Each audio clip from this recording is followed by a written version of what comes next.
posible, donde está lo más actualizado,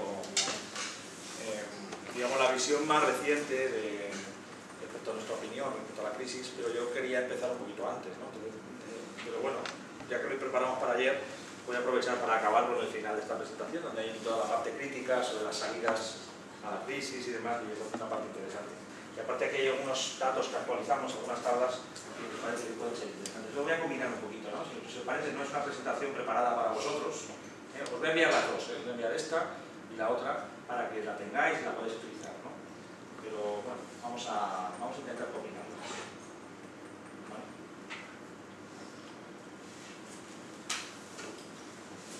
Bueno, como ya sabéis, se trataba de que durante el curso no meter demasiado más carne en el asador porque era demasiado concepto, demasiado práctica. Entonces la crisis tiene la ventaja de que motiva mucho a la gente a estudiar, pero el inconveniente de que tiene mucha complejidad, ¿no?, en su comprensión, ¿no? Entonces que es imposible entender la crisis sin meterse a estudiar un poquito, ¿no?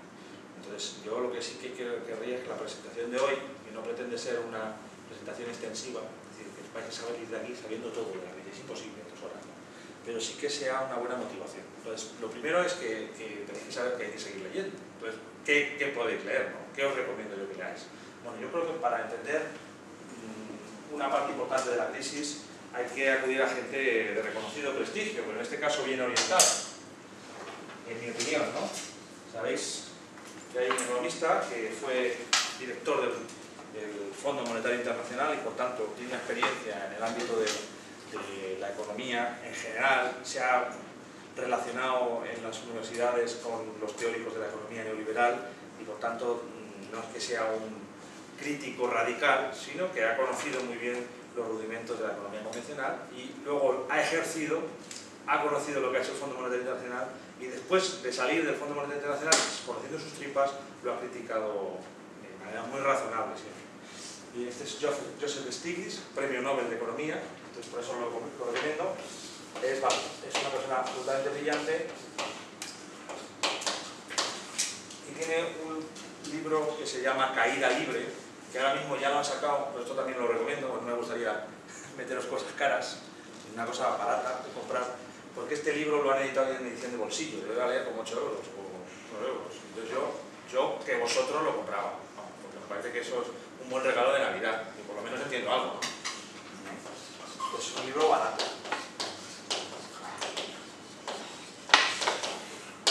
Yo creo que además que haya una única referencia, ¿no?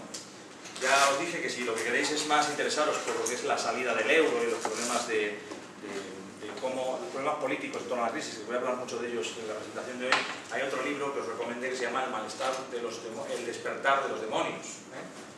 despertar de los demonios. Este ya lo he recomendado en clase. Y así tenéis dos economistas, pero de dos escuelas distintas, porque El despertar de los demonios lo escribe el presidente del think tank Bruegel, que es una institución que pretende tener influencia en las políticas de los conservadores a nivel europeo. Es decir, que no es todo lo contrario, no es, en el caso de Stiglitz no le podemos decir una persona de izquierda, tampoco podríamos decir esa categoría, ni mucho menos. Él se ha movido siempre en el terreno de la economía neoclásica y lo que ha buscado es siempre pues, darle pinceladas de realismo a la economía, es decir, que la ha conocido de cerca y por eso es alguien que se puede recomendar muy fácilmente. Además.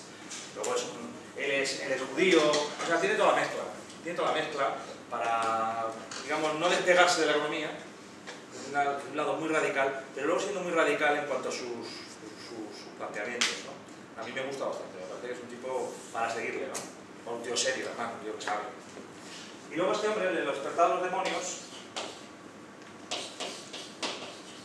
no recuerdo ahora mismo si se llama Pisani-Ferry o algo así, es un francés, no sé si lo estoy poniendo bien, si lo pongo mal, pues me disculpáis porque no tengo... Me parece que es así, pero bueno, puede ser que sea cualquier otra cosa, ¿no? Ah, pues ya te lo has mirado ya, ¿no? Este así. ¿Y el segundo sí está bien? Tampoco. Sí, vale, pues entonces está bien. Y él fue asesor directo de Sarkozy. Él lo dijo en su día que... Pero en cambio a mí me parece que tiene un análisis de la crisis bastante lúcido. No comparto todo lo que dice pero todo lo que dice lo dice muy bien fundamentado, y muy bien escrito, y muy bien leíble. O sea, se lee muy bien todo lo que está contando. ¿Vale? Bueno, dos referencias para que le interese, si tenga que meter, pues que tenga un camino por donde empezar, ¿no? Vale. Pero vamos a partir de... Para el análisis de la crisis es muy importante, yo creo que además en el momento en el que nos encontramos, tener muy claras las etapas. Porque esas etapas al mismo tiempo han marcado la agenda mediática. Como aquí le hemos quedado aplicado inevitablemente a vuestra profesión, lo que va a ser vuestra futura profesión, que va a ser el periodismo, muchos de vosotros terminaréis hablando de la crisis en algún momento. Esta crisis va para algo. Llevamos ya desde el año 2007, fijaos, vamos camino, se dice la primera década perdida, ¿no? Algo que en los años 80 pasó en Latinoamérica, ahora se está dando en Europa. Las recetas que se aplicaron en Latinoamérica se están recetando ahora en Europa. Es como si los médicos fuesen los mismos, a pesar de que los pacientes prácticamente los matan, ¿no? Pues en esta medicina no se hubiera dado, pero aquí en economía, pues los economistas no reciben sanciones, los médicos sí. Esa es la diferencia. Bueno, pero partiendo de esto hay que tener claro las etapas, ¿no? Primera etapa, del verano de 2007 al otoño del 2009. Primera etapa, le llamaría, pero no etapas porque ocurran acontecimientos económicos, yo le llamaría etapas mediáticas, la que os interesa a vosotros, precisamente, ¿no? O sea, como que se ha dado un cambio en la concepción de la crisis, y un cambio a nivel internacional. Los medios de comunicación han hablado de dos crisis distintas. La primera crisis financiera, pues abarca esta primera etapa, del verano de 2007 al otoño de 2009. Dentro de esa primera etapa, nosotros descubrimos unas etapas internas ya económicas. Es decir, no es lo mismo hablar otoño 2007,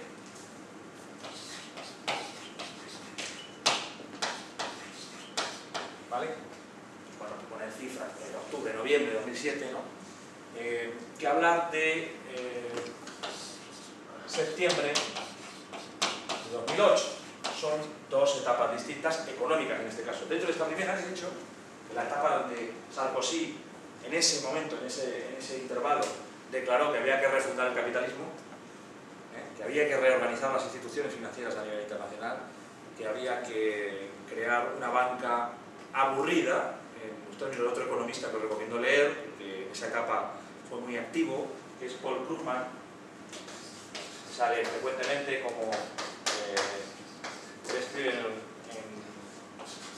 New York Times, y se suelen traducir todos sus artículos y aparecen a veces en las páginas serias del país y en otros diarios. En Público ha aparecido también bastantes veces.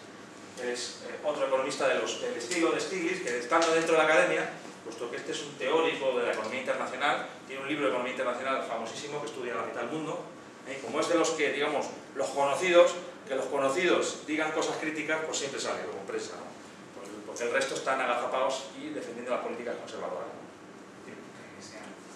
Bueno, es que esto ya también lo podríamos hablar, pero las escuelas no están muy claramente definidas. Es decir, si llamas keynesiano en el sentido de que defiende políticas de crecimiento, sí. Si llamas a eso, sí. Pero realmente, pues, si tú coges un libro de texto, es bastante convencional en el planteamiento. O sea, en el sentido de que no se separa nada, y eso va a ocurrir, por eso la carrera económica está ahora mismo en franca crisis también. De hecho, hay un manifiesto de alumnos de grado y de posgrado en Italia, otro de los de la escuela de Cambridge, que son los keynesianos, otros se lo han hecho al más conocido de los libros de texto, que es en la economía de... bueno, lo he dado 1000 veces el libro ese y no lo tengo ahora mismo. Pero vamos, un autor muy conocido de economía, casi el más extendido, sus alumnos le han planteado también que qué está dando, ¿no? Como diciendo, usted no conecta con la realidad nada, ¿no? Pues eso está ahí en plena ebullición. Pero bueno, yo no me quiero meter en el tema de la crítica de la economía, sino más bien de explicar la crisis, ¿no?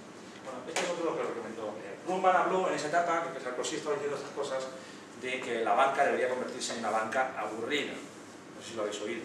La banca aburrida. La banca aburrida es simplemente que se dediquen a lo que saben. Salió esta semana, por tomar cuestiones de prensa también que han salido recientemente, pues hay dos cajas que se han mantenido a flote por haber hecho lo que ellos saben hacer. Conocen a sus clientes, entonces dan los préstamos sobre los depósitos que ellos tienen un ratio que se llama de 1 a 1, o sea, depósitos, todos los depósitos que tienen los tienen prestados, pero no más. No ahí aparecen otras actividades de inversión, es decir, los préstamos coinciden con los depósitos. Pero luego no tienen, como otros bancos, una gran cantidad de inversiones que tienen que ver con, pues, activos financieros de los llamados tóxicos, ¿no? derivados, productos estructurados, otra serie de cosas que, digamos, esos bancos no controlan. ¿Vale? Y aquí, pues eso se decía, Krugman dice, y lo que se decía en ese momento, era que la banca debería dedicarse a lo que son profesionales. Si ellos son especialistas en hipotecario, pues que haya una banca de hipotecario. Ocurrió en España, que hay banca hipotecaria. Entonces, que hubiera una división de funciones por bancos, ¿no? Y que se hicieran sobre todo de tamaño pequeño, que también es otra cosa que salió en esa etapa, ¿no? O sea, que no puede haber macrobancos, porque los macrobancos generan lo que se llama el riesgo sistémico. La posibilidad de que un banco tenga problemas financieros y el resto de la población, como ya conté en clase, ¿no?, interprete que el resto de la banca está igual que eso que está mal. ¿Vale? Lo que pasó aquí en Europa cuando se empezó a hablar de que ING podía tener problemas, ¿no?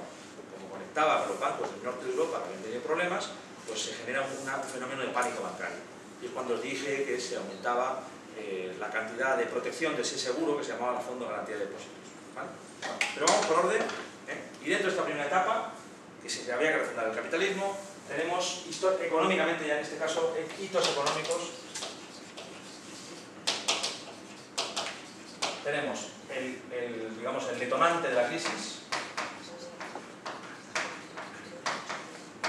en el otoño de 2007 y la extensión, o sea, digamos, el agravamiento brutal de la crisis, el fenómeno de pánico financiero en Europa y en Estados Unidos que viene con la caída de Lehman Brothers. 15 de septiembre de 2008. ¿Vale? Son dos etapas distintas. Son dos etapas. Evidentemente, entre este punto y este punto se cometieron infinitos errores. Es decir, ya no solo que apareciera el problema intrínseco, el origen, el detonante de la crisis, sino que ya la propia actuación de las autoridades contribuyeron a que se agudizara el problema. ¿Vale? Esta primera etapa es la que os digo que tenéis que leer mucho. En esta primera etapa intervienen múltiples factores que nos llevaría a estar hablando solo de esto, de cuál fue el detonante de la crisis. Explicar el detonante de una crisis no es nada fácil. También, como os he traído lecturas, que yo creo que es uno de los objetivos, que leáis, no solo que os lo cuentes, sino que leáis. Hay un libro que yo os dije que era imprescindible para entender cualquier crisis financiera, porque se han ido repitiendo los comportamientos, que es el libro más conocido, más reeditado en economía, yo creo, que se llama La crisis del 29. Es otro libro de bolsillo, de un economista que en realidad era un economista de la historia de la economía. O sea, lo que estudiaba era la historia, que es lo que yo defiendo que hay que estudiar, la historia, porque se aprende mucho de la historia. Al fin y al cabo, los economistas no somos capaces prácticamente de hacer predicciones a futuro. Tampoco es verdad que no se pueda hacer alguna. Ayer, Carlos Berzosa, en la presentación que hizo, dijo, cuestión que yo comparto a medias solo, que no era verdad que los economistas no predijeran la crisis. Algunos avisaron. ¿Vale? Ha salido recientemente una lista de economistas digamos, reconocidos por haber apuntado que podía haber una crisis. Lo que está Steve King, con dos Es, ¿vale? el propio Soros, ¿vale? Y otros economistas, que estaban Stiglitz, estaba Krugman, Attali, que es otro economista famoso, bueno, como dijeron que podía ocurrir una crisis. En el caso, sí. Nada, tengo el número de Stiglitz, por si lo quieres pasar. Ah, ese es, sí. Pásalo para que lo vean. ¿Cuánto te ha costado, por cierto, ya que estás? 10 euros. O sea, que no es caro. ¿Vale? La crisis del 29 de John Kenneth Galbraith.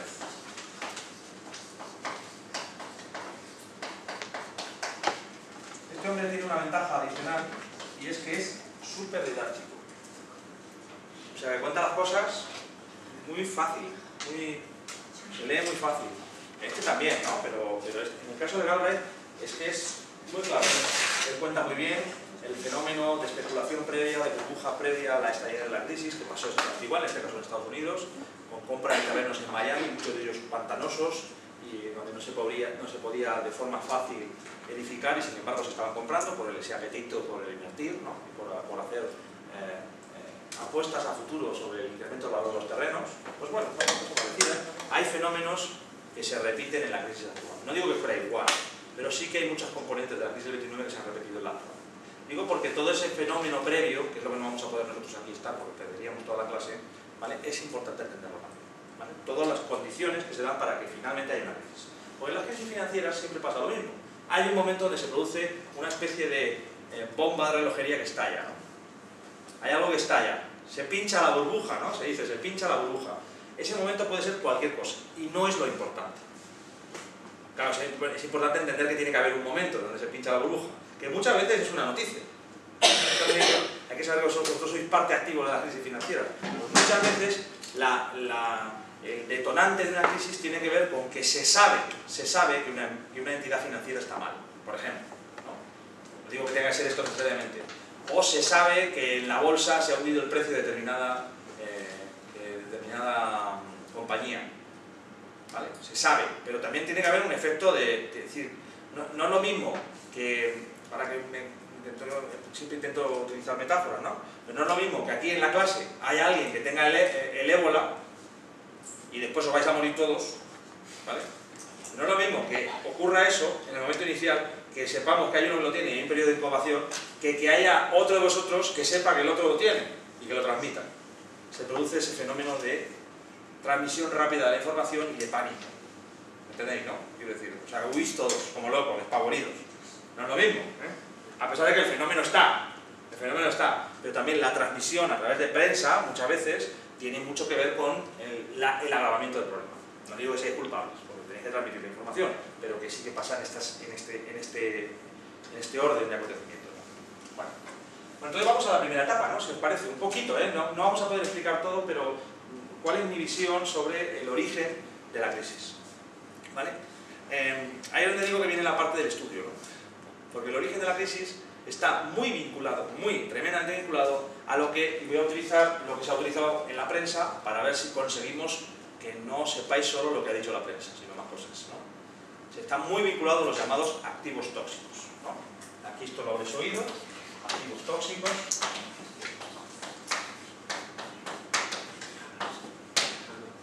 También se ha venido a denominar, voy a poner aquí palabras como hago siempre en clase, ¿no? A ver si somos capaces de vayáis para casa con más cosas que activos tóxicos o que hipotecas subprime, ¿no? Que todos habréis oído de ello, ¿no?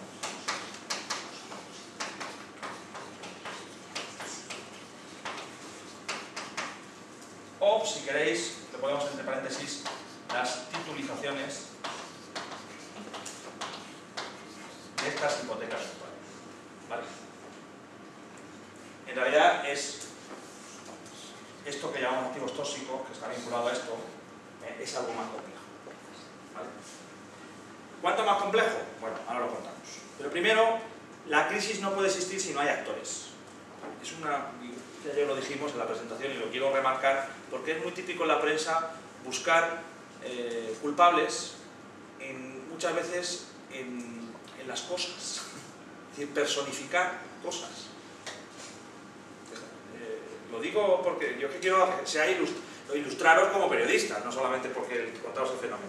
Es decir, a la prensa le encanta hablar de los mercados. Digo por cosas que se salen todos los días, ¿no? Los mercados no tienen personalidad jurídica. Los mercados son instrumentos de asignación de precios. Lo que hay es agentes que compran y que venden. Digo, hay que diferenciar los mercados de los que compran y los que venden. Y todos los que compran y los que venden no tienen la misma personalidad jurídica tampoco, no tienen el mismo poder de venta y de compra, ¿vale? Esto creo que en la clase me he dedicado mucho a decirlo, pero lo vuelvo a recordar. Pues lo mismo pasa aquí. El activo tóxico no causa la crisis, lo causan los agentes que lo generan. A ver si me entendéis. Es decir, hay determinados individuos con capacidad para generar estos activos tóxicos y colocarlos en los balances de los bancos, en primer lugar, o de otros agentes que los compran. ¿De acuerdo? Es decir, que el culpable no es el activo tóxico, ¿vale? El culpable es el que genera el activo tóxico. ¿Y quién generó los activos tóxicos? Que ahora vamos a contar. La banca de inversión. Ya os dije quiénes eran los listos de la película, ¿vale? Goldman Sachs, Lehman Brothers, JP Morgan, son bancos de inversión importantes. ¿A qué se dedica la banca de inversión? Recuerdo de las clases, la banca de inversión se dedica al diseño y a la colocación de instrumentos financieros complejos. O sea, los que no son los habituales, los que no dominan los bancos. Claro, si se dedicaran a lo que es, oye, mira, te voy a definir una emisión de depósitos a la vista, o de préstamos. Eso no se lo pide a los bancos, tomar depósitos, ¿vale? Y prestar. No. En este caso, los bancos estarían para diseñar productos de activo, de inversión, ¿no? De activo para los bancos, de inversión. O sea, aquellos que, en principio, que tal como os dije, estarían en esta parte de la izquierda, ¿vale? Los bancos utilizarían sus fondos, su financiación, para invertir en estos activos, ¿vale? Que a su vez intentan colocar a otros, porque siempre esto es que lo intentas colocar a otros, o le prestas o le vendes, o le prestas o le vendes, una de las dos cosas. Vale, está claro, ¿no? O sea, en la cadena es, la banca de inversión diseña el producto, lo coloca, además, en la colocación cobra unas comisiones, que eso es justo lo que ganan, y además hay una comisión de colocación y otra comisión de aseguramiento. Es decir, que si no lo coloca, a su vez el banco luego en un cliente, o en un particular, que no sea cliente del banco, pero que lo consigue, ¿no? Por acercamiento, por publicidad, como sea, pues el banco de inversión le asegura que lo compra él. O sea que siempre va a tener comprador. Comisión de aseguramiento, ¿no? De colocación y aseguramiento. No ocurre esto nunca porque siempre se genera en movimientos, en momentos en donde hay competencia por la captación de estos instrumentos. Es decir, que necesitamos invertir. ¿Vale? Y los clientes necesitan también estos instrumentos de inversión. Es importante entender todos los agentes. Es decir, yo no consigo vender un activo distinto al que hay en el mercado, ¿vale? Un activo para mí, para el banco, al otro sería pasivo, porque evidentemente estos instrumentos son complejos, ¿no? Pero vamos, al final es una herramienta de inversión. Una herramienta de inversión. Ya sabéis que el que compra la herramienta de inversión es el que tiene el activo.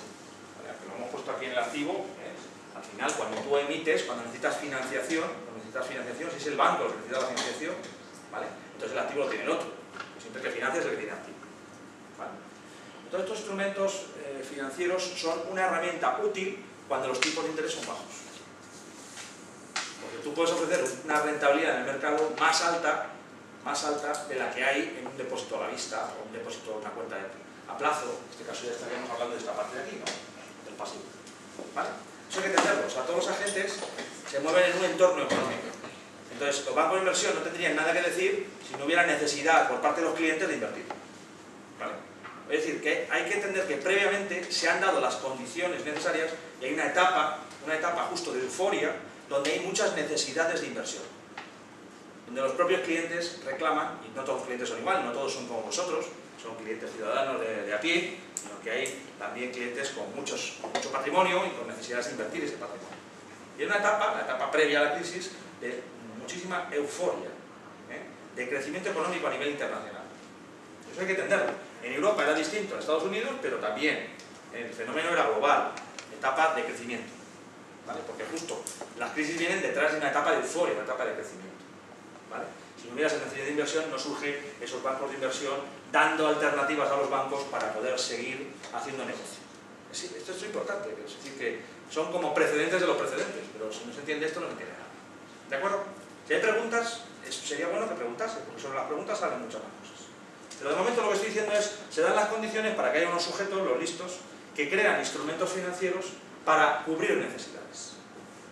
En estos momentos, la banca de inversión o los departamentos de inversión de los bancos siguen haciendo ese trabajo. También porque nos fijemos que aquí no se ha puesto coto a lo que hacen los bancos de inversión.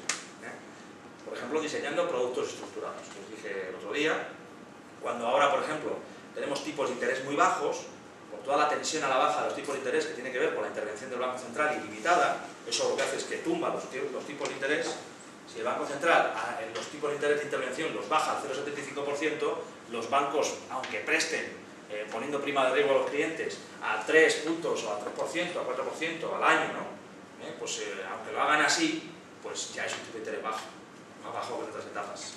Y entonces, evidentemente, si un inversor, ya en particular, cliente del banco, quiere más del 3%, le tienen que diseñar un producto ad hoc, ¿vale? Que le dé, o que él piense que le da mucho más rentabilidad. Estos instrumentos, los bancos de inversión los diseñan siempre añadiendo elementos de riesgo para el cliente. Si no, no tiene lógica que mientras los tipos de interés de los depósitos a plazo están al 3 o 4%, como podéis ahora más o menos ver, ¿no? Si veis el tipo TAE este que dan la tasa efectiva anualizada, ¿no? 3, 4%, invirtiendo a plazo. Si dan un 5 ya no lo he visto, pero vamos, me parece difícil verlo, ¿no? Pues aparece otro producto que con unas condiciones diferentes te da el 7, te da el 8. Esto para entender por qué se generaron estos productos. ¿Pero los productos en qué consistían? Bueno, pues estos famosos activos tóxicos, que se llaman tóxicos porque son los que han generado la crisis, no por otro motivo. Es decir, porque una entidad que los había comprado, los tiene en balance y perdieron radicalmente valor en muy poca fecha, muy poco tiempo, ¿vale? Por eso se llaman tóxicos, porque los que lo tenían en el balance tenían un activo que valía algo y de repente dejó de valer. O sea, si lo de tóxico es que te contaminan todo el balance, te hacen quebrar, lo que hablábamos de la quiebra, ¿no?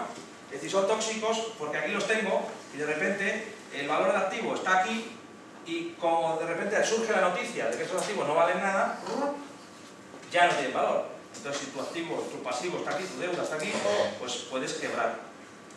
Es lo que pasó, las quiebras bancarias. ¿Vale? ¿Se entiende? O sea, que tienen balance, los activos tóxicos, sin contar lo que son, que todavía no los he contado, pero para que entendáis el fenómeno, porque si no... Sí.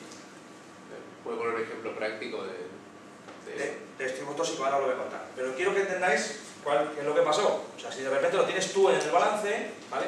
Y pierde radicalmente valor en poco tiempo, ¿vale? Baja el valor del activo y te puede bajar por debajo del valor de la deuda y quiebras. ¿Vale? O sea, tienes más deuda de lo que valen tus activos. El fenómeno, el punto de quiebra que decíamos. Vale, ahora vamos a ver qué son estos activos. Bueno, los activos tóxicos, estos famosos activos tóxicos, tienen que ver con las hipotecas subprime. ¿Qué son las hipotecas subprime? Las hipotecas subprime son unas hipotecas, bueno, hipoteca está claro, todo el mundo lo que es una hipoteca, ¿no? O sea, es un préstamo que se da para la compra de vivienda. Se llama, ahí había la categoría en Estados Unidos de las prime, que es las que dábamos a sujetos que demostraban capacidad de pago. ¿Por qué? Porque tenían una nómina, ¿no? Porque tenían avales, es decir, las condiciones normales de concesión de un préstamo. Cuando hay justo ese fenómeno, lo que he contado antes hay que entenderlo, cuando hay una gran competencia entre los bancos por la captación de pasivo, o sea, por la captación de depósitos, se termina dando préstamos al final a sujetos a sabiendas de que podrían no devolverlos. Y hay que entender, digo, oye, ¿por qué haces tú un banco? ¿Por qué haces tú un banco? Siempre las crisis, en general, en cualquier crisis bancaria, vienen precedidas las crisis de este comportamiento un poquito, que alguien piensa irracional, que no lo es irracional, sino simplemente que no corresponde a las normas mínimas de prudencia bancaria. Pero el comportamiento no es irracional.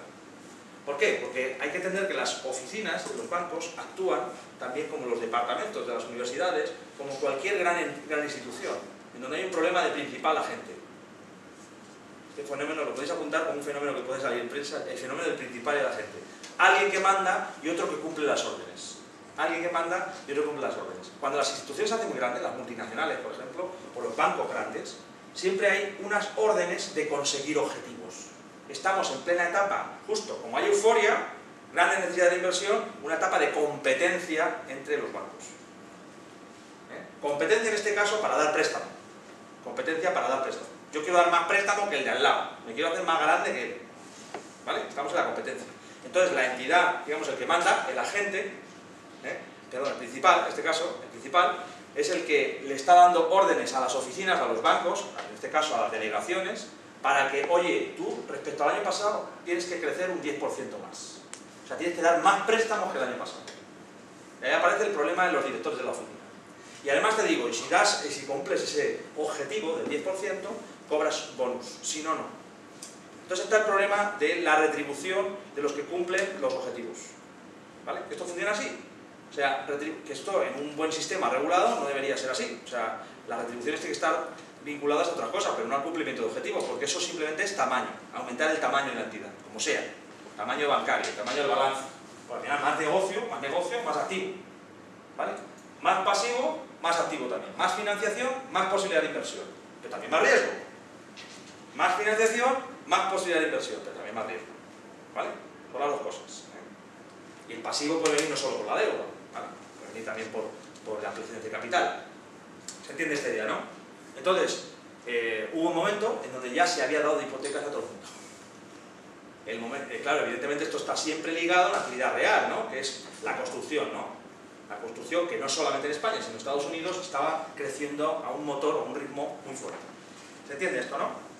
Bueno, entonces, se dieron hipotecas, las llamadas subprime, a sujetos que se sabía que podrían tener posibilidades de impago. Se dieron. Y en este caso no es que se dieran mal, como en el caso español, se dieron mal, sí, pero no es que se dieran, como en el caso español, engañando los propios modelos de los bancos. Los bancos tienen unos modelos econométricos, que lo que hacen es decir, bueno, tengo un modelo que se llaman de credit scoring, credit scoring, que es pongo una serie de circunstancias, de características del sujeto al que le estoy dando el préstamo y me dice el modelo, ¿pasa o no pasa? ¿Le das el préstamo o no le das el préstamo? En el caso español se le engañaba al modelo. Son sistemas que se llaman de otorgamiento automático. O sea, que el otorgamiento no es que el director de la oficina diga, no me hueles bien, no te lo doy. Ese no es el automático, ¿vale? Ese no es el automático. El automático es que me fío del modelo, ¿vale? Que fue uno de los problemas, que hubiera sistema de otorgamiento automático, ¿vale? En el caso español se engañaba al sistema y se creaba, por ejemplo, lo que os conté, la cadena de avalistas. Porque el modelo decía, quien tenga aval, pues le doy el crédito, quien no, no. Entonces creo una cadena de avalistas, te doy un préstamo a ti, ¿vale? Tú necesitas un aval, como este también quiere el préstamo, le doy el préstamo también a él te avala a ti y tú le avalas a él.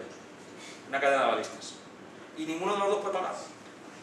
Ni puede pagar el aval, en caso de que haya que ejecutarlo, ni puede pagar el préstamo. Pero yo cumplo el objetivo, porque he dado dos préstamos. ¿Se entiende? ¿Vale? Es un gran problema esto, ¿no? He engañado al modelo. Pero en el caso americano había más agravantes. Porque no se puede entender solo con las hipotecas subprime. O sea, primero está hipoteca subprime. ¿Se dieron? Sí. Para ahora viene la segunda fase. ¿Cómo hacen estos bancos para quitarse el riesgo de las hipotecas subprime? ¿Vale? Si no hubieran existido los vehículos, justo, los vehículos de transmisión del riesgo de las hipotecas subprime a otros agentes económicos, probablemente la crisis no se hubiera producido. ¿Vale? Y ahí es donde aparecen los bancos de inversión. ¿Vale? Ahí aparecen los bancos de inversión. Goldman Sachs es un experto en hacer esto. Oye, te voy a dar una solución. Para esa solución no me vale solo con que me la invente yo. Necesito un cooperador necesario, que se llama, que eran las agencias de calificación. Y crearon unos instrumentos financieros para titulizar las hipotecas subprime, que en realidad titulizar, podéis ponerlo sin problemas, es darle liquidez inmediata, o sea, poder obtener una liquidez inmediata de estas hipotecas subprime. Ahora digo cómo, ¿vale? Pero no solo para titulizarla, sino también para crear un derivado de crédito implícito. Y ahí es donde está el problema, ¿no? De la comprensión de este complejo instrumento financiero, ¿vale? Toda la operación se llama CDO, ¿vale? CDO. Voy a borrar algo para que no se nos vaya mezclando las cosas. Toda la operación, que lo voy a explicar despacito, se llama CDO.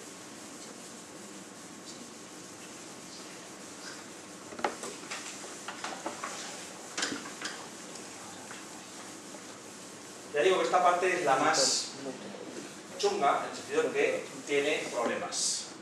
Toda la crisis ha traído problemas porque como lo han diseñado justo los que han aplicado las matemáticas financieras y los modelos, pues claro, sin entender esto no se entiende la crisis. Y por eso se habla de la crisis a veces demasiado ligeramente, ¿vale? Este producto lo diseñaron los bancos de inversión, lo voy a contar ahora. Bueno, entonces tenemos una primera cuestión, que es que hay una serie de préstamos. Voy a ponerlo aquí, préstamos, para que no andar con el activo, pasivo. Préstamos subprime. ¿Vale? Préstamos subprime. Si pensamos ahora en activo y pasivo, en un banco, ¿dónde está el préstamo? ¿Dónde está el préstamo? ¿Cómo ves el banco en el activo? En el activo. Va. ¿Cuál es el problema? Que esté en el activo este préstamo. Vamos a ir intentando hacerlo así, si no entendemos nada, ¿no? Yo creo que es mejor que participemos. Y si luego no puede devolverlo, pues ese activo desaparece. Eso es. O sea, que es un activo pero con muchísimo riesgo. Es que ya se sabía que el activo este podría ser no devuelto. O sea, quiero decir, no voy a explicar solamente por qué lo hacen, sino por qué hacen más después. Y si no existiese este vehículo de inversión, ¿vale?, no se darían nuevos préstamos a los subprime, porque algunos incumplirían y los bancos tendrían problemas en el activo, ¿vale? El hecho de que exista el vehículo de inversión hace que otros animen a darlos, que se generalice el fenómeno, ¿vale? Bueno, entonces esto que está en el activo tiene riesgo, que es el riesgo, ¿qué riesgo es? de impago. De crédito, de impago, ¿vale? Bueno, la titulización consiste en que este grupo de préstamos, ahora, a través de lo que se llamaba una sociedad de propósito especial,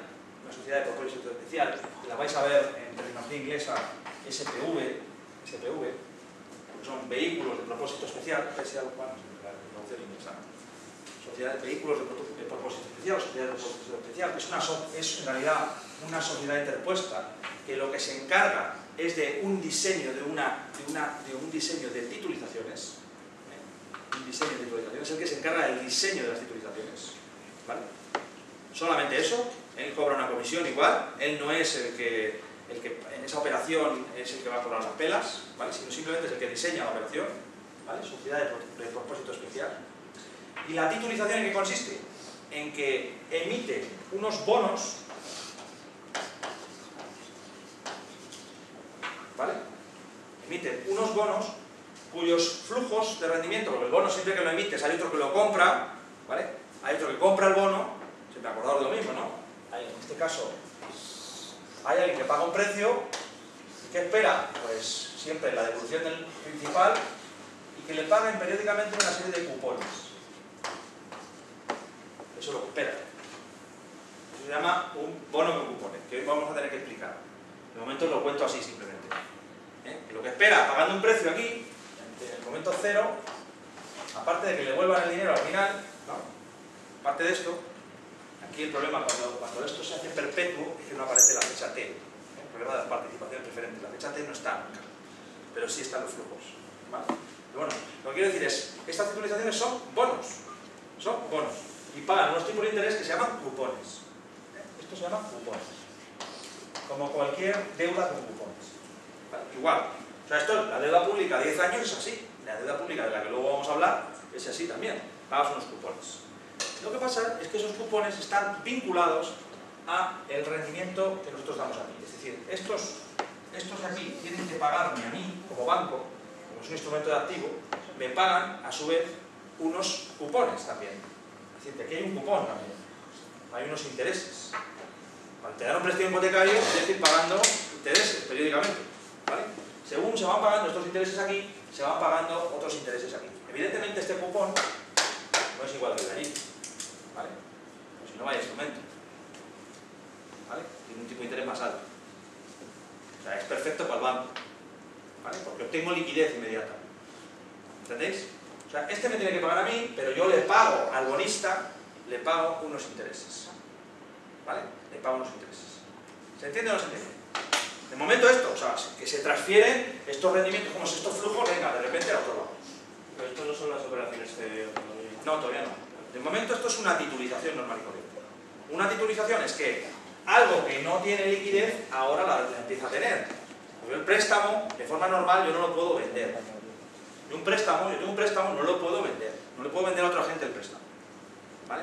Mientras que si emito un bono, ese bono ya sí es vendible. O sea, ya me pago un precio, ya tengo la liquidez. Este precio, ¿quién lo recibe? El banco. ¿Vale? El banco. Evidentemente, yo ya no estoy apostando a recibir los cupones. No estoy apostando a eso. Estoy apostando a hacer negocio. ¿Me entendéis?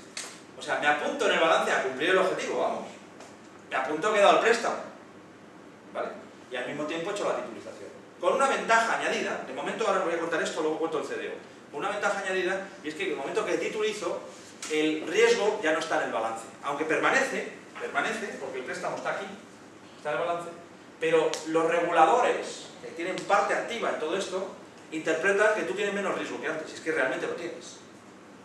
¿Me seguís? O sea, el banco tiene menos riesgo, porque el banco recibe la liquidez ya. Vale, pago el precio allí, ¿lo veis? Ya pago el precio, luego tiene las penas. O sea, pasa de aquí, de una categoría de, vale, crédito, pasa a la caja, directamente. Dime. ¿Quién te compra el bono entonces? Claro, alguien que tenga necesidades de inversión y diga, joder, qué bien.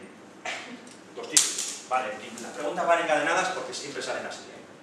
Y alguien dirá, bueno, ¿y quién es tan loco que me compra un título a sabiendas de que es un título vinculado a una hipoteca subprime? Si tú fueras inversora y supieras esto, dirías, bueno, solo lo compro si me he tomado una botella de Jack Daniels si estás en Estados Unidos, ¿no? ¿Vale? Si no, me voy a comprar una cosa así, estaría loco, ¿no? Por eso digo que había que complicar el instrumento y ahí es donde aparecieron los bancos de inversión. ¿Entiendes? O sea, que de momento contaba una titulización normal. En el caso español había titulizaciones porque había necesidad de invertir en instrumentos financieros. Y como los bancos, en la titulización en este caso es que cualquier préstamo del Banco Santander, ¿vale? Yo hago una operación de titulización de mis préstamos, de mi cartera de préstamos, y el inversor desconoce cuál es la cartera de préstamos de Santander, pero en principio se le presupone capacidad para dar bien los préstamos al Santander, ¿me entiendes? Si no, esto no se entiende bien. O sea, si tú no consideras que la gente que da los préstamos es una gente que utiliza normas de prudencia bancaria, tú no me compras la titulización, porque idiota no eres. ¿Me sigues, no? O sea, he titulizado toda mi cartera de préstamos, pero soy el Santander, estoy en el mundo entero, ¿vale? Pero, sí, incluso el Santander, en un momento de expansión económica muy fuerte y de burbuja fortísima, tenéis que recordar que en el caso español ha habido incrementos del precio de la vivienda de multiplicar por 6 y por 7 el valor de la vivienda. Eso ha sido habitual, ¿eh? Vamos, yo soy un ejemplo claro. Yo compré, que antes vivía al lado de donde trabajaba, en Picádoro, yo compré mi casa en pesetas, la compré en 16 millones de pesetas, ¿vale? 16 millones de pesetas, ¿cuánto es en euros? Para que ahora me haga la idea. A ver, bueno, yo no sé, ya en euros ya me hago un lío. 16 millones de... A ver, espera un momento. 100.000 euros. 100.000 euros, la compré en 100.000 euros y la vendí en 365.000. Eso soy yo, un caso real, mío. Y con eso me compré una casa en otro sitio. Pero vamos, que es que por eso también lo digo, porque también quien me culpa a mí de que tengo yo la culpa de la crisis, y se a tomar por saco. Yo tengo todo el derecho del mundo de intentar aprovechar las ocasiones. Es decir, el que tiene el problema es el que me dé a mí un crédito y luego no lo pague. Porque ese es el que tiene que guardar la norma de prudencia bancaria. Yo no he vivido por encima de las posibilidades, como dicen por ahí. Cuidado, porque yo tenía el mismo dinero desde el principio. Y yo hice una operación que estaba cerrada, porque tengo la casa otra vez. O sea, eso no es vivir por encima de las posibilidades, para nada. Pues yo los 16 iniciales los tenía. ¿Entendéis? O sea, tenía un sueldo que justificaba el préstamo de los 16, que es el verdadero préstamo. El único préstamo es el inicial, no el de después. El de después ya va vinculado a la casa. Es que es importante que se entienda todo esto, los fenómenos de burbuja. ¿Vale? El siguiente préstamo ya va vinculado a la casa, pero las cuotas son las iniciales. Bueno, pero lo que te iba a decir es, claro, si tú te crees lo de las hipotecas subprime, o sea, lo sabes, lo conoces, o incluso si crees que estás en un momento de euforia y te dejas de fiar del Banco Santander, pues las titulizaciones no las compras. Entonces dejan de ser líquidas. Ese mercado se hunde. ¿Vale? Por eso las titulizaciones, con la crisis, la del Santander y la de todos, se fueron a tomar por saco. ¿Vale? Las titulizaciones dejaron de existir como instrumento de inversión. ¿Vale? O redujeron notablemente su profundidad. Es un mercado poco profundo, poco líquido. ¿Vale? ¿Se entiende eso? Vale, entonces, ¿qué instrumentos se inventaron los bancos de inversión para dar profundidad a ese mercado? O sea, para que la gente lo compre. Eso es el llamado CDO, que eran unas titulizaciones vinculadas a un derivado de crédito. Titulizaciones vinculadas a un derivado de crédito. ¿Vale? Derivado de crédito es un concepto que parece complejo, pero que es sencillo. Simplemente es, un derivado de crédito es aquel cuyo valor depende del riesgo de otros emisores. En este caso, de estos. El valor del derivado va a depender del riesgo de los emisores, en este caso, de los que reciben un préstamo por parte del banco. Sabéis que son emisores porque le está prestando dinero al banco. Son emisores porque reciben la financiación de otro. Siempre el emisor es el que necesita las pelas, acordaos. ¿Vale? Yo creo que lo del curso lo estamos combinando bien para entender esto. ¿Y qué diseñaron? Pues diseñaron que aquí es verdad, salían una serie de bonos, pero unos bonos especiales. Los bonos se categorizaban en función de toda la cartera de préstamos. Esto es toda la cartera de préstamos que se ha titulizado. Y no sacamos una única categoría de bonos, sino distintas categorías de bonos. Los categorizamos como los bonos senior, ¿vale?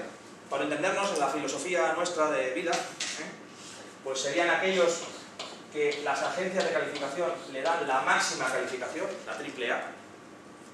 Por eso es fundamental la participación, ¿vale? El concurso de las agencias de calificación.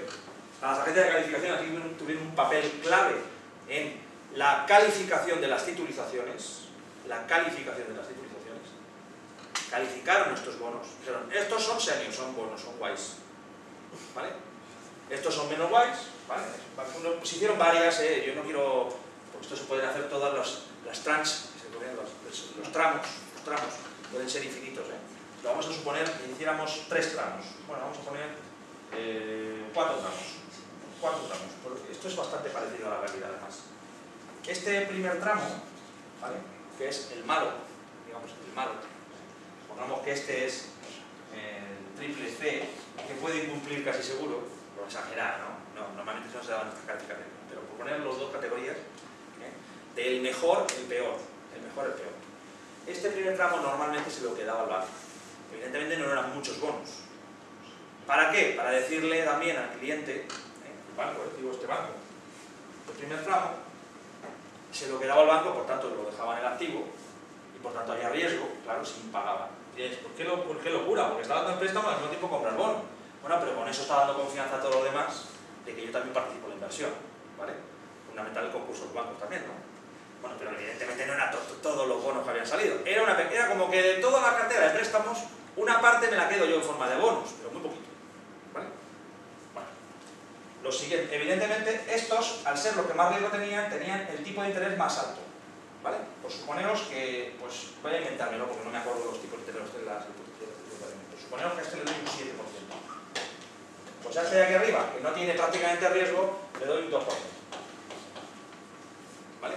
Siempre como son con cupones, pues he dicho 2% como si fuera una TIR global, ¿no? Que luego sería en cada cupón. Cada cupón, con el pago periódico que se ha establecido de la titulización. Pues sería cada uno de estos 2% sobre nominal, 2% sobre nominal, 2% sobre nominal. Sobre nominal de 100, 2 euros o 2 dólares. ¿Vale? ¿Entienden? ¿Sí? Eso justificaría el porqué de la atracción a comprar algo. Claro, bueno, pero aquí viene la historia de esto. De momento es esto.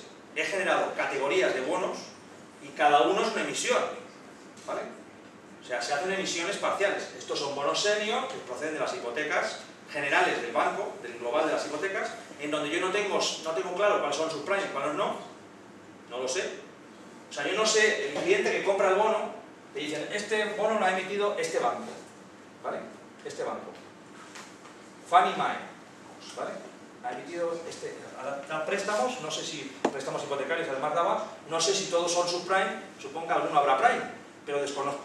Sé que en la época en la que estamos, muchos son subprime. O sea, el inversor no es tonto, lo que decíamos antes, el inversor no es tonto. Sé que muchos son subprime, ¿vale? Pero de toda esta categoría, a mí ya me importa un huevo cuáles sean los que estáis titulizando, ¿entendéis? O sea, se desliga la categoría del bono del préstamo inicial. Se crea una nueva figura que es un bono con una rentabilidad, y punto. Y ahora viene el derivado de crédito. Dime, sí. ¿Esos bonos no proceden todos de las hipotecas subprime? No, porque yo titulizo toda la cartera de préstamos. Lo que pasa es que en un momento de máxima competencia bancaria, mucha parte de la cartera de préstamos, cuando ya se ha concedido bonos, préstamos a todo el mundo, ¿vale? Ya está la cartera consolidado, ahora los que añadimos, los nuevos, son todos subprime. Luego va creciendo en el volumen de préstamos concedidos, la cantidad, el porcentaje, la tasa de participación de los préstamos subprime era mucho más alta en plena etapa de euforia. En los momentos previos a 2007, dentro de la cartera había mucho subprime, porque ya había mucha necesidad de dárselo a gente que no tenía recursos para devolver, ¿vale? ¿Entiende, no? O sea, pero evidentemente yo desconozco cuántos. Pero lo único que veo es la titulización. Y, sí. Pero si el tipo de interés de esos cupones es más alto que lo que el banco prestó. Bueno, ahora yo no veo nada más que lo que hay aquí. No, pero, sí. A ver, suponiendo que esos bonos tienen un interés del 2% y el préstamo inicial tiene un interés del 1%. Bueno, allí son más altos, ¿no? O sea, es que es distinto la titulización, esto es diferente de esto. Porque aquí sí que este cupón tiene que ver con aquel cupón. Entonces, pero ¿cuál es más alto? Si este 5%, 6%. Claro, tiene que darle al inversor más rentabilidad. Y pero el banco no sale perdiendo, ¿eh? Y da igual que salga perdiendo, pero tiene la liquidez. ¿Entiendes? Pero tiene la liquidez. ¿Vale? Y en todo caso, esto es lo de menos, ¿eh? Que sea más alto o menos alto, eso sería, depende de cómo puedas colocar la emisión, ¿no? O sea que si lo que pone más bajo y te lo compran, pues también sale ganando. Es decir, que no es el tema clave. Que aquí no es el tema clave. El tema clave, de hecho las titulizaciones normales no es el problema, porque se hicieron en España, estaban haciendo, no había ningún problema, ¿vale? Si tú quieres que si el banco tiene capacidad de colocar las titulizaciones ganando margen, pues sería más bajo este que es. Y puede hacerlo. O sea que no es el problema de más alto o más bajo. Ahora, no estamos hablando de eso. Estamos hablando de que se inventa un nuevo producto, ¿vale? O sea, quiere decir que esto es condiciones de mercado. Si el banco puede colocar las titulizaciones a un tipo de interés más bajo de los tipos de interés que recibe aquí, ¿vale? Pues estupendo, porque recibe aquí 5% y allí paga el 4%. Vale, estupendo, gana en todos los sentidos. ¿Vale? Y si lo puede colocar al mismo precio, pues entonces gana porque tiene el precio aquí. 5% allí, 5% aquí. ¿Vale? Pues entonces recibo el precio. Pero vamos, que el interés aquí es esto. Es que hay alguien que me compra la titulización y este dinero entra en activo a la caja del banco, directamente. Digamos que he cerrado la operación. Es como que yo aquí me he quitado el riesgo. Esa es la idea. O sea que lo importante no es la diferencia. Bueno, la diferencia es un margen financiero. La diferencia es un margen el financiero. préstamo. Eso es. O sea, la idea es, este préstamo ya lo he dado, me lo he apuntado como un préstamo concedido y ahora puedo cerrar la posición, que es lo que se llama cerrar la posición. Que es que yo, como tengo el bono, ¿vale? Tú imagínate que, para simplificar, porque al final el problema no es el margen financiero. Aquí no es el problema del margen financiero. Es que si este sujeto a mí me tiene que pagar 5%, ¿vale? Y yo le tengo que pagar a otro 5%, ¿vale? Pues yo aquí ya nada, cero. Cero.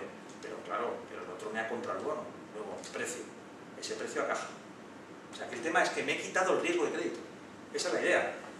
Es que hago más volumen sin riesgo. ¿Se entiende? Hago más volumen sin riesgo. Luego, puedo cumplir el año que viene y dar más volumen, más objetivos, cumplir mejor los objetivos. ¿Se entiende? Como blanqueo de dinero. Tiene como... No es totalmente legal. No, pero digo que me recuerda. Te recuerda por las operaciones cruzadas, ¿no? Pero realmente esto, pues, mira, es que ha sido habitual, ¿eh? El crecimiento de las cajas en España se ha dado con titulizaciones. No pasa nada, ¿eh? Quiere decir que la titulización en sí mismo no es el... No interpretemos que una titulización es el instrumento activo tóxico. Porque no. Porque no necesariamente. Si aquí en esta cartera yo estoy dando los préstamos bien y lo que me interesa es quitarme el riesgo, es como que he hecho un instrumento de cobertura. La titulización actúa como cobertura del riesgo de crédito. Claro, porque yo obtengo de aquí el dinero de los cupones, lo pago allí, ¿vale? Y ya no pasa nada. O sea, esto es así. O sea, esto sigue así, la titulización está hecha, no hay problema de nada. ¿Entiendes? O sea, que la titulización en sí mismo no es nada. No pasa nada. Lo que pasa es que generas un nuevo vehículo de inversión, eso sí. ¿Vale? En sí mismo no es un problema. En sí mismo la titulización no es un problema. Por eso digo, no hagamos culpables a los instrumentos, sino a los actores. Vamos a ver ahora lo que está mal hecho aquí, de los actores. De momento vamos a terminar de contar esto. No he terminado de contarlo. Hemos dicho, se hacen distintas emisiones. Estos son los bonos senior, los malos, los buenos. Los malos, los buenos. Los buenos menos rentabilidad que los malos, como es lo que. Alguien que compre los malos ya sabe que tiene más rentabilidad, pero tiene un riesgo. ¿Cuál es el riesgo? Pues que estas titulizaciones están vinculadas, tienen un grado de subordinación. Se llama grado de subordinación. El distinto grado de subordinación. Se le llama así, el grado de subordinación. ¿Vale? Y es que estas de aquí abajo, de ahí donde viene el instrumento que he dicho antes, el derivado de crédito, en caso de que incumpla este emisor, que no pague los cupones, ¿vale? Yo puedo dejar de pagar esta emisión, es decir, este 7%, ¿vale? En primer lugar. Y esto lo sabe el que compra la emisión. Sabe que es deuda subordinada, que se llama así. Deuda subordinada. ¿Vale? Ellos compran un activo, pero para el que emite, ¿vale? Para el que emite, es deuda subordinada. ¿Subordinada en qué sentido? Bueno, pues que aquí, en caso de que haya incumplimiento allí, sabe que es el primero que va a pagar. El primero que va a dejar de recibir los cupones. El primero que va a dejar de recibir los cupones. Este es el siguiente. ¿Vale? Luego está en el grado 2 de subordinación. ¿Vale? O sea, fíjate, yo sé que estoy aquí, que mi deuda, ¿vale? Se impaga más tarde que esta. Y el que está aquí sabe que se impaga más tarde que este y que este. Primero tienen que impagarse todos estos bonos, luego tienen que impagarse todos estos bonos, lo cual quiere decir que hay préstamos aquí de sobra para impagar estos primeros, estos segundos, porque esta cartera son, por suponer, para simplificar, 100.000 millones de dólares, ¿vale? Y aquí hay una emisión por valor de, pues suponte si es la primera parte, para que sea poquito, del 10%, de 10.000 millones de dólares. Cuando se han impagado los primeros 10.000 millones de dólares de la cartera titulizada, ¿vale? Que es un global, cuando se han impagado los primeros 10.000 millones, estos triple C dejan de recibir el 7%. Y se cancela la operación. El bono pierde validez. Luego hay un riesgo grande también, ¿no? ¿Lo veis, no? Hay un riesgo grande. O sea, tengo la rentabilidad altísima por encima de la de mercado, porque si no yo no compraría tampoco el bono, y hay algunos que se arriesgan también porque esto, y es importante esto entenderlo, este instrumento se sabe que lo han emitido los bancos de inversión y los otros bancos emisores también tienen gran capacidad de colocación, ¿eh? O sea, hay que jugar con todo el tema político, ¿no? De cuánto son capaces de colocar los bancos, aunque se sepa que hay euforia, que hay problemas, etc. Si no se entiende eso, no se entiende por qué las cajas han sido capaces de colocar las participaciones preferentes.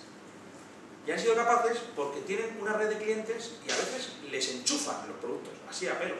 ¿Las preferencias para el de arriba o el de abajo? No, preferentes no es eso. Las participaciones preferentes contaré luego eso. Participaciones preferentes es otra historia. Tiene relación, tiene vinculación con su instrumento de deuda, ¿vale? Pero no son esto. De momento aquí estoy diciendo son unas emisiones de bonos con la característica de que esta deuda, ¿vale?, tiene un grado de subordinación menor que esta. O sea, este es el más chungo en el sentido de que es el primero que se impaga. Si impagas allí, primero que impagas este. Siguiente este, siguiente este, siguiente este. Pues aquí hay otros 20.000 millones, ¿vale?, hasta que no hayan incumplido 30.000 prestatarios, 30.000 millones de préstamos, ¿vale?, yo no dejo de recibir los cupones en esto. Y evidentemente en el último, la presunción de un inversor, bueno, con cierta cabeza financiera sería: a mí no me va a tocar. ¿No? A mí no me va a tocar, tiene que tocarle todos estos. Es decir, que es que tiene que quebrar el banco para llegar aquí arriba, ¿entendéis? Para empezar, esta primera parte se la ha comido el banco. El primero es que si impaga este primer trocito, estos primeros 10.000 millones, si son impagados, esos préstamos ya los declaro como pérdida directamente, ¿verdad? Porque el bono lo tengo yo también. ¿Entendéis? O sea, si impagas la primera parte y la tiene el banco, esos 10.000 millones perdidos. ¿Vale? Primera parte. Pero bueno, esto formaba parte del juego. Pero no era mucho. Porque aquí estás utilizando 100.000 y pierde 10.000 nada más. O sea, digamos que has mitigado el riesgo, pero no totalmente, lo que hemos dicho antes. No totalmente. Me he quedado con un trocito. ¿Vale? Me he quedado un trocito. Vale, pero todo lo demás lo he vendido, tengo la liquidez. ¿Vale? Pero eso no llega a bater. Bueno, pero es que es lógico pensar, ¿eh? Porque ¿quién iba a pensar que todos los préstamos o casi todos los préstamos del banco iban a incumplir? Para eso se tenía que dar, pues eso, justamente, un momento de crack. ¿Entiendes? O sea, si tú crees que pueden incumplir todos, pues no comprarías los bonos. Pero este de aquí arriba estaba pensando que no llegaría ahí. El gran problema fue que cuando surgió la noticia, los incumplimientos fueron masivos. ¿Vale? No solamente incumplimientos, sino que hubo la interacción entre las dos cosas. Es decir, un banco que está mal, que tiene estos títulos en cartera, ¿vale?, estos, o puede ser el que le han vendido los bonos. El que le han vendido los bonos puede ser otro banco, ¿eh? A su vez, esa es otra historia. Que otro banco puede decir: joder, porque me interesa a mí ahora tener instrumentos de inversión con alta rentabilidad, te compro esto. De hecho pasó, ¿eh? O puede ser aseguradoras, compraban esto. ¿Vale? O sea, que hubo de todo ahí, ¿eh? O sea, de hecho, fijaos, cayeron, por ejemplo, grandes empresas que habían comprado esto. General Motors, entre otros. ¿No? O sea, que estos instrumentos de inversión valían para cualquiera que quisiera comprarlos. ¿Se entiende, no? Entonces, el momento, el detonante, que es chungo siempre entender, ¿cuándo se produjo esto? Pues hubo ese momento de llama, noticia de uno en concreto, empieza a tener problemas. Que si las de los préstamos hipotecarios, Fannie Mae, Freddie Mac, si seguís, ahí sí que podéis seguir el proceso. Vamos a la presentación, por dar algo de información.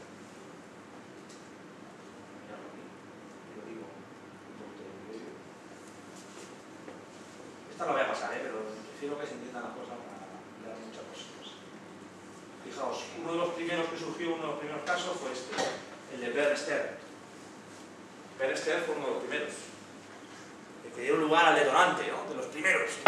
Oye, que Bear Stearns está mal.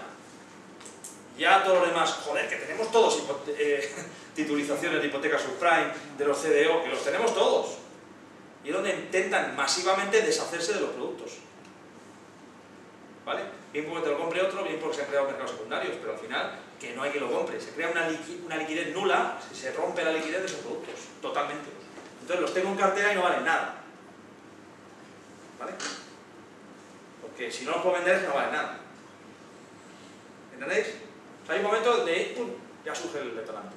Además de estos productos, de las CDO, que son una de las claves para entender la crisis, aparecían otros que se llamaban CDS. que también crecieron a lo bestia. Que es que, claro, tiene que ver con, claro, que la gente no son tontos, ¿no? Entonces intentan buscar todo tipo de protecciones.